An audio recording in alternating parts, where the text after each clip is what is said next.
우리 성가대들 감사드립니다. 오늘 사무엘하 23번째 시간입니다. 나의 아저씨라는 제목으로 우리 하나님 말씀 함께 나누겠습니다.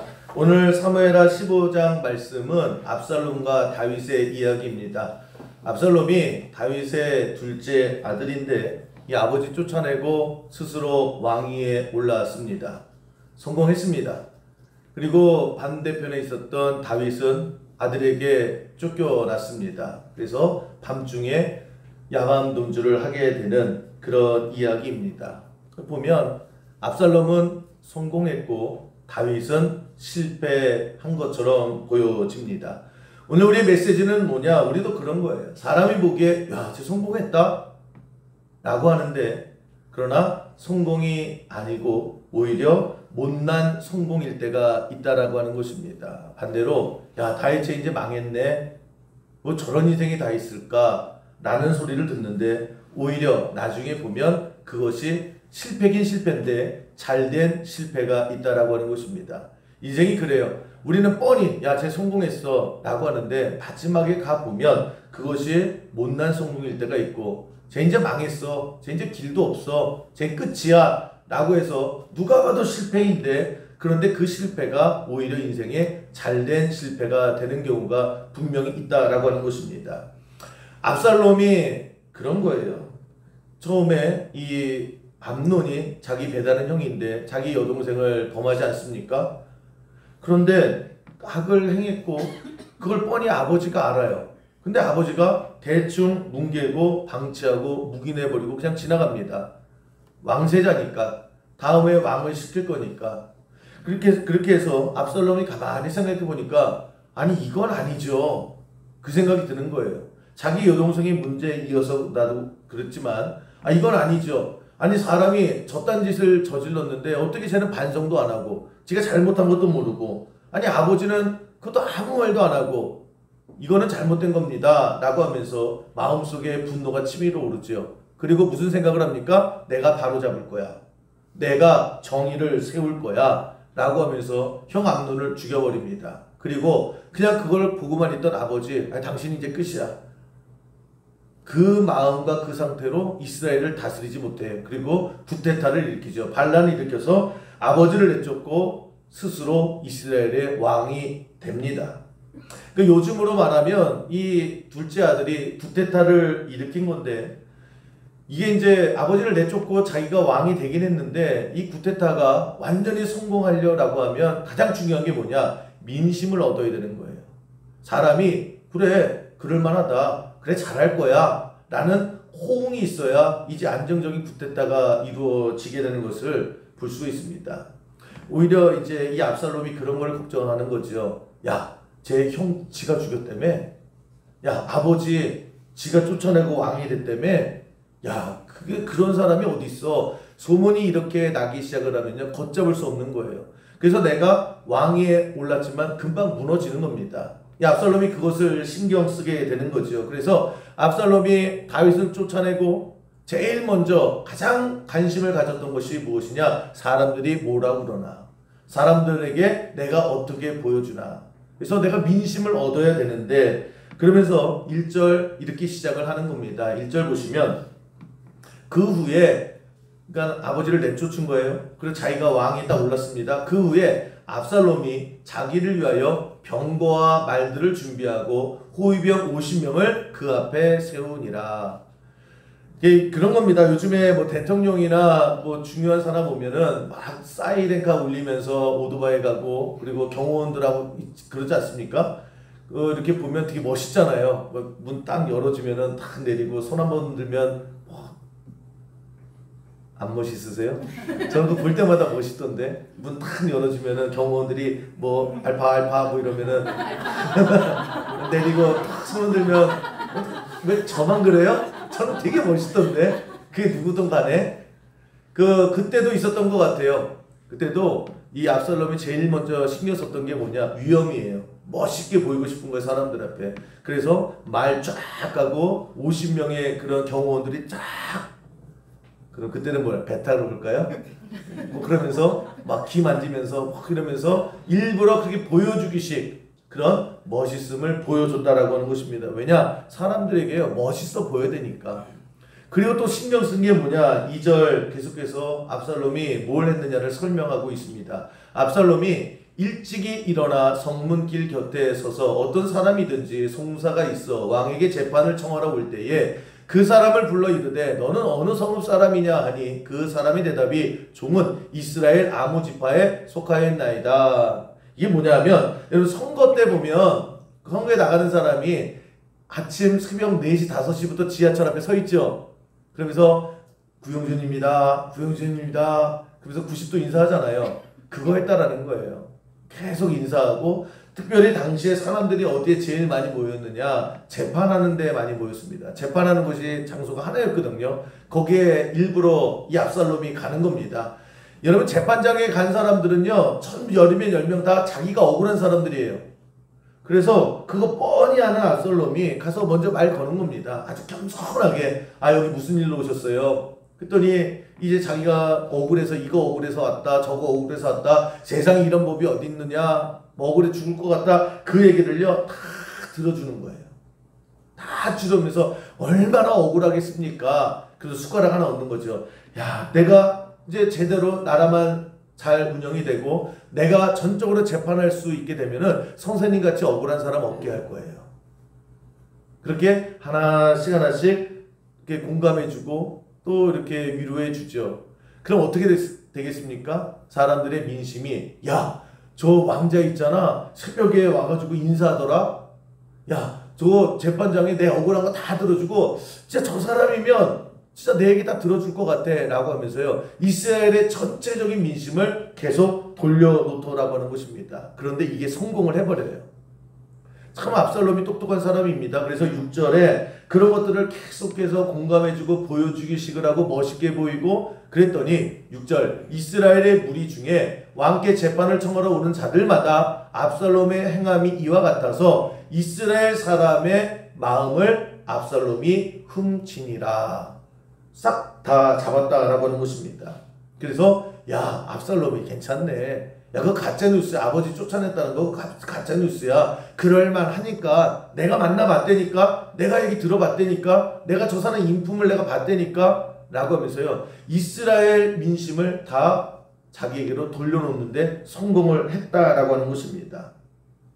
그러니까 이 압살롬이요 계획하고 압살롬이 바라는 대로 착착 일이 다 진행이 됐다라고 하는 것입니다. 그래서 지금 이 시점에서 보면 압살롬이 완전히 이긴 거예요. 승리한 거예요. 그리고 다 된 것 같이 보이게 됩니다. 반면에 다윗은 이제 길이 없죠. 다윗은 완전히 쫓겨나서 재기할 수가 없는 그 지경까지 이르게 됐다라고 하는 것입니다. 오늘 사무엘하 15장의 전체적인 내용은 그거예요. 근데 그럼 압살롬부터 생각을 해보자면 압살롬이요 정말 철저하게 계획을 하고 자기를 만들어가고 자기가 계획했던 대로 하나씩 일에 다 진행이 돼가면서 승리처럼 보이는데 문제는 뭐냐면 거기에 하나님은 없어요. 하나님은 안중에도 없어요. 오직 내 힘으로 내 계획으로 내 판단으로 내 의지로 내가 만들어 간다. 여러분 우리도 이런 함정에 빠질 수 있어요. 언제요? 내가 계획한 대로 하나씩 맞아 떨어질 때 얼마나 신나요. 내가 몇 살까지 내가 이것을 이루고 이걸 이룬 다음에 그걸 바탕으로 해서 내가 어디에 뭘 하고 그래서 내가 얼마를 모으고 이게 계획대로 착착 다 진행이 된다라고 하면 여러분 어느 순간에 우리는 하나님이 없어요. 왜? 내가 다 하는데 내가 다 이루는데 그래서 압살롬이 어떻게 됩니까? 결국 기고만장하지요. 당장 성공처럼 보이고 다 이룬 것처럼 보입니다. 그런데 얼마 안 가서 볼 것도 없죠. 하나님의 안중에도 없어요. 하나님이 빠진 인생이에요. 볼 것도 없이 그 성공한 것들이 오히려 더 칼이 되고 창이 돼서 나를 찌르게 되는 그런 무너짐이 있게 되더라고 하는 것입니다. 그래서 성경이 이걸 뭐라고 얘기하느냐? 성공은 성공인데 못난 성공이다 이렇게 얘기를 합니다. 이게 압살롬의 인생이에요. 여러분 우리도 이런 인생에 빠질 수가 있습니다. 너무 잘 돼요. 너무 계획대로 돼요. 그래서 모든 사람이 나를 성공했다라고 해요. 그런 순간에 내 인생에 하나님이 없어요. 내 인생에 기도도 없어요. 내 인생에 아무것도 없어요. 오로지 다음은 내가 뭘 하지? 그러면서 세상을 향해서 넌 이 정도도 못하냐? 그럴 때에 성공처럼 보이지만 결국 못난 성공. 마지막에 가보면 다 무너지는 그런 모습이 바로 압살롬의 모습이었다라고 하는 것입니다. 반면에 다윗은 어때요? 여러분 인생에 어떻게 이런 일이 일어났냐는 거예요. 자식에게 쫓겨났습니다. 아니 산전수전 다 겪었던 다윗이잖아요. 죽을 뻔한 게 한두 번입니까? 그런데 다윗조차도 이거는 생각 못했을 거예요. 내 자식이 나를 죽이고 왕이 되려고 한다. 이거 드라마에서만 봤던 얘기죠. 다윗 입장에서 보면. 그리고 이게 남의 집 얘기죠. 아니 내 새끼가 이렇게 될 줄은 몰랐잖아요. 그러면서 그 마음의 충격이 이루 말할 수 없다라고 하는 것입니다. 여러분 우리도 마찬가지예요. 이런 경우 굉장히 많이 있지 않습니까? 정말 정성을 다해서 키운 자식, 아들들이 특히 그러는데 그냥 나중에 도장 빼가가지고 재산 다 빼돌린 다음에 그것도 모자라서 부모 그냥 내쳐버리죠. 그랬을 때에 그 가슴에 하는 이루 말할 수가 없는 거죠. 그냥 인생 자체가 다 무너지게 된다라고 하는 것입니다. 지금 다윗이 그런 거예요. 그냥 헐레벌떡 잠옷바람으로 도망갔거든요. 한참 도망가는데 길가로 못 가잖아요. 산으로 도망가는데 어느 순간에 딱 멈추는 거예요. 그리고 자기 인생이 이게 뭔가, 내 꼴이 이게 뭔가, 그러면서 큰 순간에 와르르르 무너지게 됩니다. 이게 30절이에요. 30절 보시면 그때 당시에 다윗의 모습을 이렇게 설명을 합니다. 다윗이 감나 산길로 올라갈 때에 그의 머리를 그가 가리고 맨발로 울며 가고 그와 함께 가는 모든 백성들도 각각 자기의 머리를 가리고 울며 올라가니라. 산으로 막 도망가는데요. 순간 갑자기 다윗이 너무 처량한 거예요. 아니 내 자식이 나를 죽이고 왕이 되겠다. 그리고 나는 이 꼴로 도망가고 맨발로 그냥 도망가는 이 모습이요. 너무 처량한 거예요. 인생 자체가 다 무너지는 거예요. 이게 내 얘기가 될 줄 몰랐던 거예요.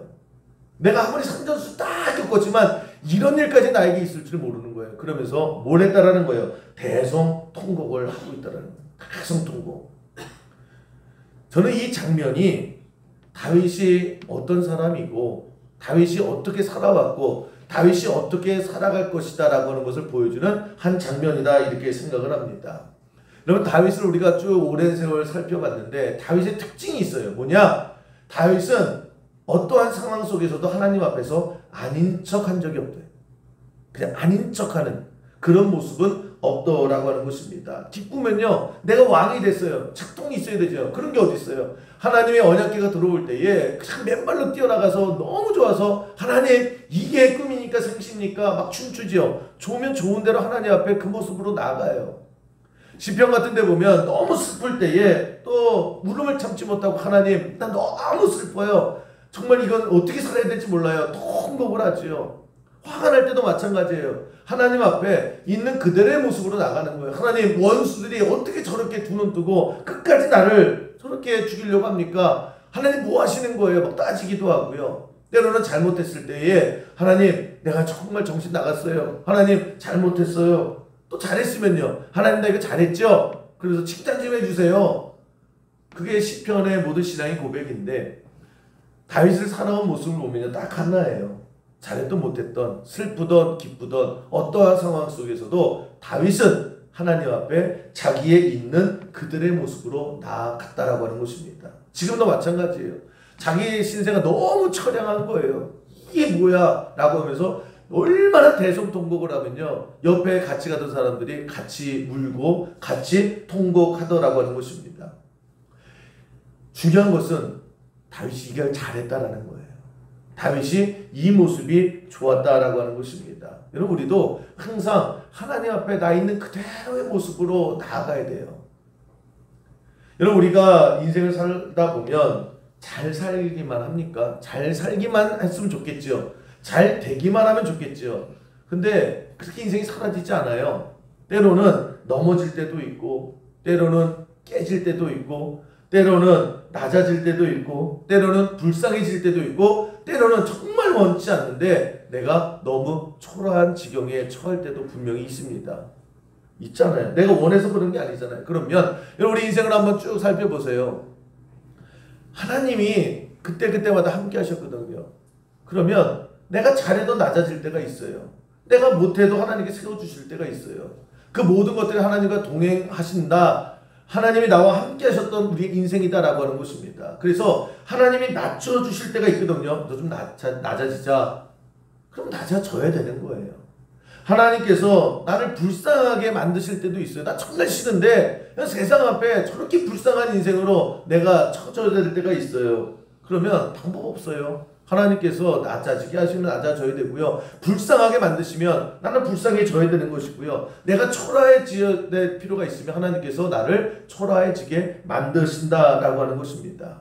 우리 그거 의지하고 그거 바라보고 살아가는 사람들이에요.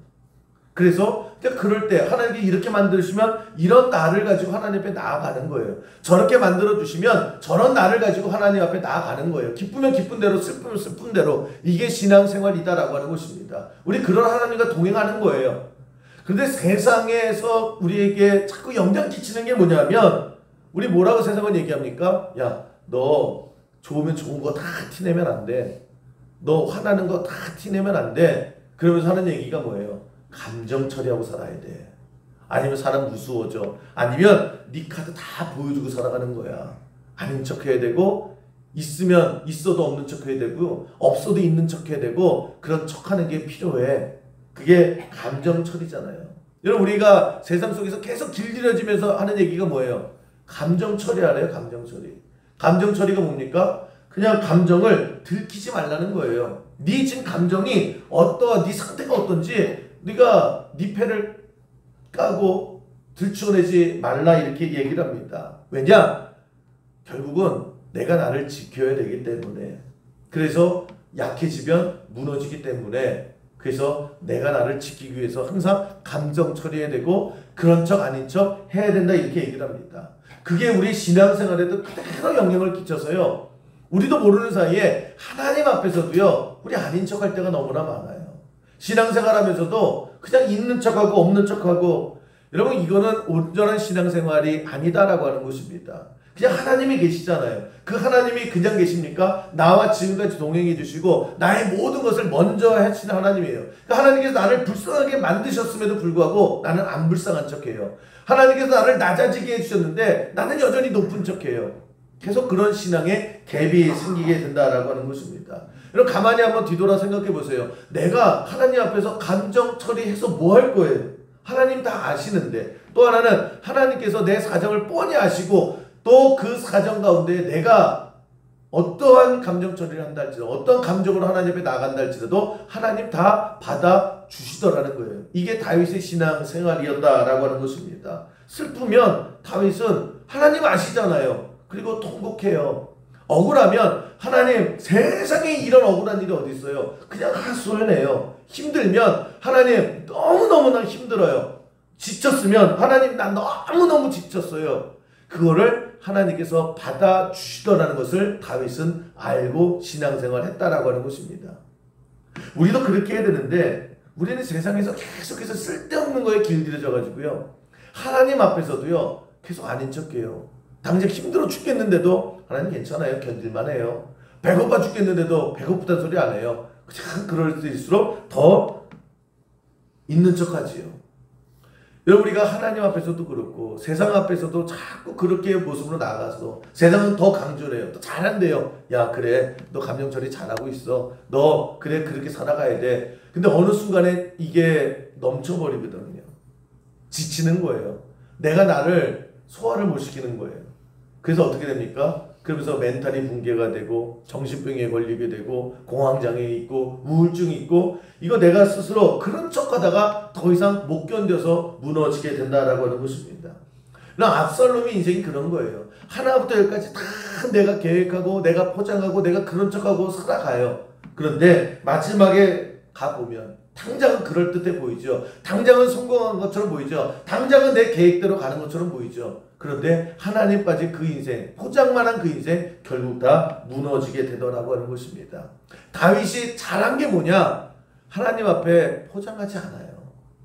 왜 포장하지 않습니까? 라고 다윗에게 물어보면 하나님 뻔히 아시는데 내가 그 앞에서 뭘 있는 척을 합니까? 내가 뭘 아닌 척을 합니까? 하나님이 다 아시는데. 하나님께서 다 봐주시는데 하나님께서 이끌어 주시는 내 인생 가운데에 그럼 그냥 그 하나님과 동행하는 게 나의 삶입니다라고 하는 것이 다윗의 신앙 고백이었다라고 하는 것입니다.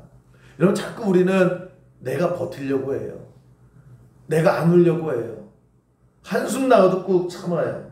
여러분 우리가 하나님 앞에서 무슨 감정 처리가 필요해요. 하나님 모르시는 것도 아닌데 하나님께서 내 삶 가운데 놓치신 것이 없는 것도 아닙니다. 그냥 하나님께서 그냥 나를 이끌어 가시는 거예요. 그러면 오늘도 나에게 무슨 일이 일어나든지 그건 하나님이 이끄심이에요.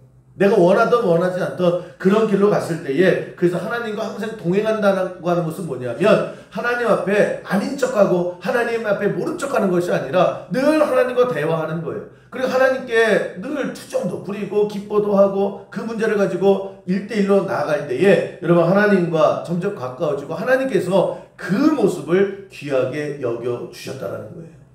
다른 거 아니에요. 우리가 뭐 좋은 걸 해야 우리가 뭐 헌금을 많이 하고 우리가 헌신을 많이 하고 내가 성경을 많이 읽고 그 모습이 아니라요. 그냥 하나님을 인정하는 거예요. 하나님 아시잖아요. 하나님 처음부터 끝까지 나와 함께 하셨잖아요. 내가 지금 왜 슬픈지 하나님 아시잖아요. 하나님 내가 지금 왜 마음이 무너진지 하나님 아시잖아요. 늘 하나님과 그렇게 대화하고 늘 하나님을 인정하는 그 모습이 하나님 보시기에 좋았다라고 하는 것입니다. 그랬을 때에 여러분 그런 인생을 살아가야 되는 거예요. 기도라는 게 다른 게 아닙니다. 주와 동행한다라는 게 다른 거 아니에요. 거창한 게 아니에요. 그냥 하나님 인정하는 거예요. 그리고 하나님 아시고 하나님께서 이끌어 주신다라는 것을 고백하는 겁니다. 그렇게 대성통곡을 해요. 이번에도 하나님 어떻게 내 인생이 이럴 수 있습니까? 어떻게 내 자식이 이럴 수 있습니까? 대성통곡을 하죠. 자기의 그 모든 사랑을 감추지 않아요. 그랬을 때에 그때도 하나님께서 또 나서 주시죠. 어떻게 나서 주시느냐? 그것이 오늘 읽은 18절 말씀입니다.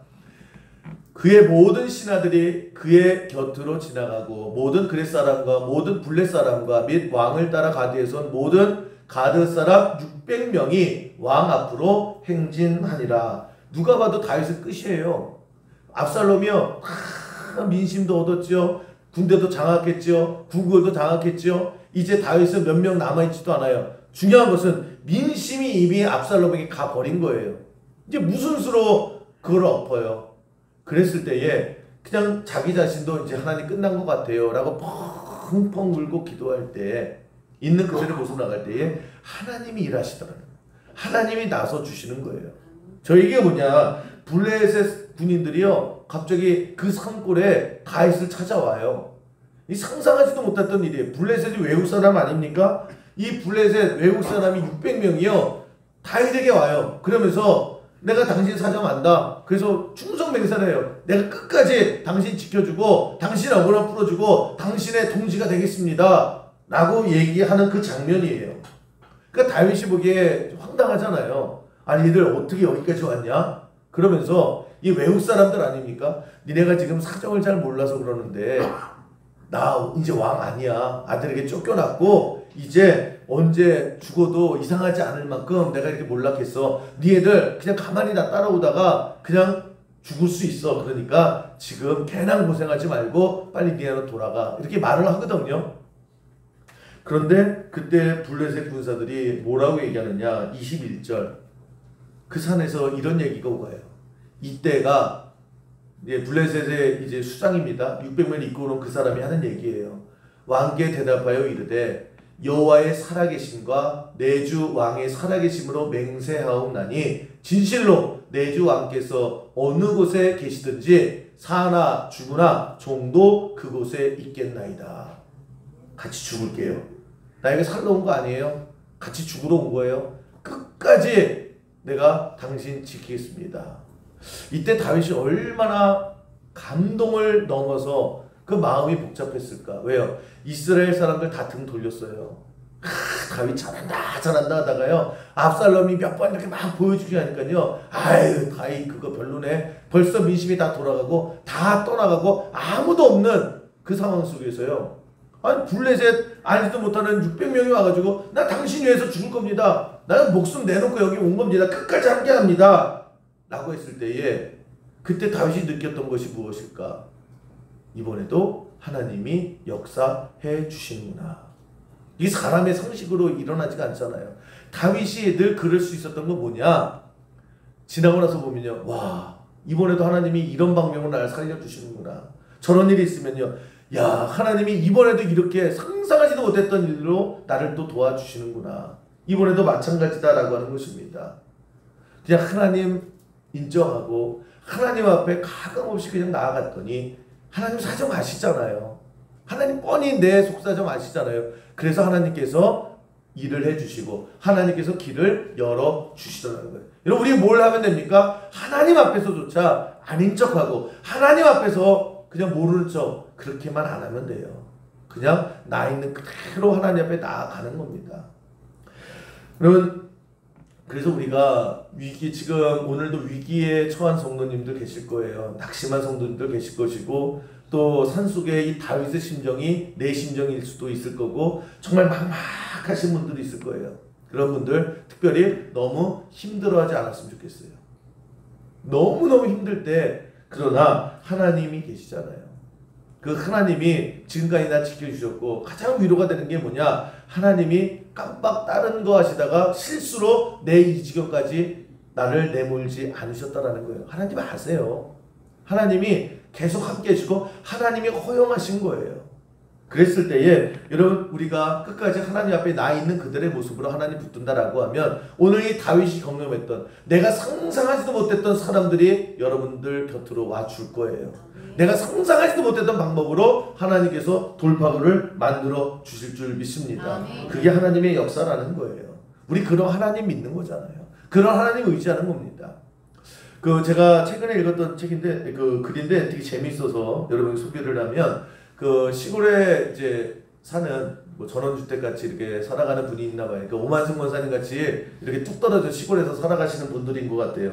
근데 남편이 이제 볼 일이 있어서 도시로 며칠을 갔답니다. 근데 이제 그 집이 심야전기를 쓰는 집인데요.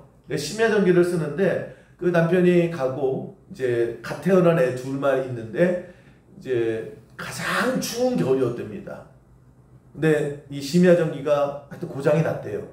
그래서 전기가 안 들어오는 거예요. 하필이면은 가장 추운 겨울날 남편은 없고 자기가 애들 둘만 있는데, 그 산골이 얼마나 깜깜합니까? 무섭기도 하고, 그 중요한 게 뭐냐? 너무 춥더라는 거예요.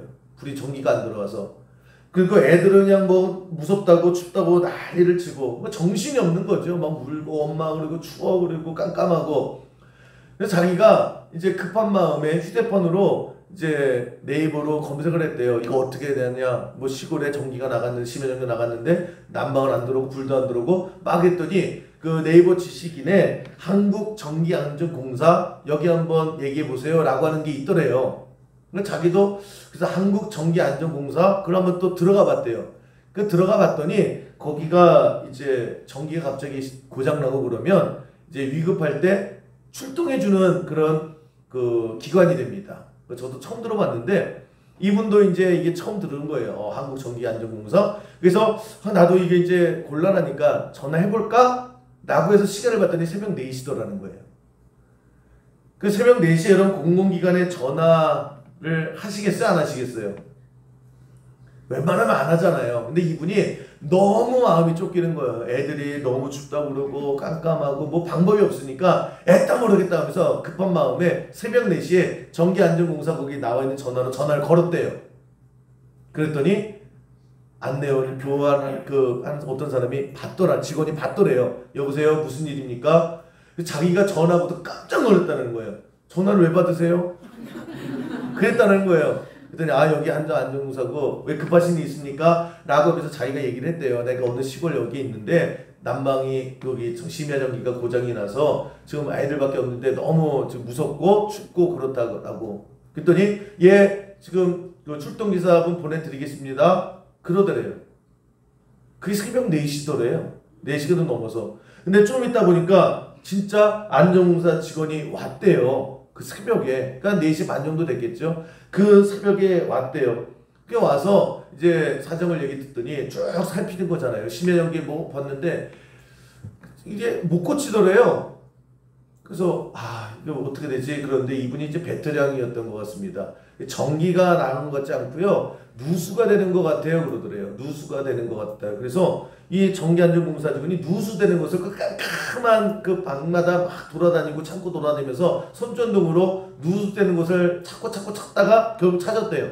정수기가 있는데 정수기 물이 누수돼가지고 뭘 타가지고 뭐 물을 타서 전기를 뭐 먹었다 그러더라고요. 뭐 자세한 걸 잘 모르겠는데 그러면서 그 정수기에 물을 딱 빼고 뭐 전기 갈아 끼고 해서 불이 들어왔답니다. 할렐루야. 그러면서 자기가 이제 그분이 하는 얘기가 그래요. 자기가 정말 난처 있을 때에 정말 이런 나라가 어딨냐. 새벽 4시에 전화를 받고 또 보내주고 그 기사가 또 이렇게 다 고쳐주는 정말 우리나라 좋은 나라고 그때에 그 기사님 정말 너무너무 감사하고 한국안전전기공사 거기도 감사하고 글을 쭉 썼더라고요. 제가 그 글을 보면서 어저께 또 설교 준비하지 않습니까? 그래서 제가 오늘 새벽에 빨리 일어났거든요. 새벽에 일어나서 항상 그 주일날은 뭐 말씀 준비하잖아요. 한번 다시 확인하고 전화기를 만지작 했어요. 나도 한번 해볼까? 그때도 저도 한 새벽 4시 정도 됐거든요. 여보세요? 그럼 받으면 반갑습니다. 무슨 일이세요? 전화 받나 안 받나 해보려고 그렇게 진짜 해볼까 하다가 차마 못하겠더라고요. 여러분 급하신 분들은 꼭 하시고 나서 저에게 말씀해 주시면 됩니다. 제가 그러면서 생각했던 게 뭐냐면 정말 고마웠겠죠. 새벽 4시에 뭐 아무것도 할 수 없는데 와줘요. 그 전기공사 직원이 와줘서 고쳐주고 갔어요. 그때 정말 너무너무 감사하고 정말 생명의 은인과 같다 이렇게 얘기를 하는데 그게 이해가 되더라고요. 그러면서 제가 생각했던 게 뭐냐면 하나님은 그 아저씨보다 훨씬 더 빨리 훨씬 더 완벽하게 훨씬 더 안전하게 나를 지켜주시는데 그 아저씨가 나에게도 있는데 그 아저씨가 누구예요? 하나님이에요. 그래서 저는 오늘 우리 매일마다 하나님 아버지 그러잖아요. 오늘은 하나님 아저씨 그래도 될 것 같아요. 나의 아저씨. 그러면 다윗이 그거 믿은 거예요. 언제나 나를 위해서 출동해 주시는 하나님. 내 뻔한 사정을 다 아시는 하나님. 다윗은요 그거 믿고 살았다. 이것이 오늘 우리에게 주신 메시지라고 하는 것입니다. 2018년에 나의 아저씨라고 하는 드라마가 있었거든요. 한 정말 불행하게 태어난 한 젊은 청년이 있는데 그 좋은 아저씨 하나 만났어요. 이 아저씨가 얘 보니까 너무 불쌍한 거예요. 그래서 정말 다 도와줘요. 알게 모르게 다 도와줘요. 그래서 나중에는 이 청년이 올바르게 서가는 그런 내용이거든요. 저 아저씨가 정말 참 좋은 사람이구나. 여러분 우리에게도 나의 아저씨가 있죠. 그게 우리 하나님이에요. 다윗에게 나의 아저씨가 하나님이었죠. 우리도 그런 하나님이에요. 그래서 여러분 당장 실패처럼 보이지만 당장 무너진 것처럼 보이지만 우리에게도 나의 아저씨가 있어요. 새벽 4시가 아니라 저 우주 달나라에 가서도요 정말 빠르게 신속하게 달려와 주시는 나의 아저씨. 우리 그런 하나님만 만나면 되는 거예요. 그런 하나님만 믿으면 되는 거예요. 다윗이 뭐 잘못 안 한 게 아니죠. 그냥 그 얘기하는 거예요. 다윗에게 나의 아저씨가 있었다. 늘 출동해 주시는 하나님, 늘 출동해셔서 문제 해결해 주시는 그 하나님을 믿고 살았기 때문에 다윗은 승리했다라고 하는 것입니다. 오늘도 우리가 그렇게 살아가면 되는 겁니다. 나의 아저씨가 있잖아요. 그래서 여러분 기도하실 때도 나의 아저씨 하나님 그러시면 돼요. 정말 우리 하나님이 언제나 완벽하게, 언제나 안전하게, 그리고 언제나 또 빠르게 출동해 주신 그 하나님 믿고 여러분 살아가셨을 때에 그 하나님이 도와주시는 그 은총을 다 누리는 우리 수영계 모든 성도 되기를 주님의 이름으로 간절히 축원합니다.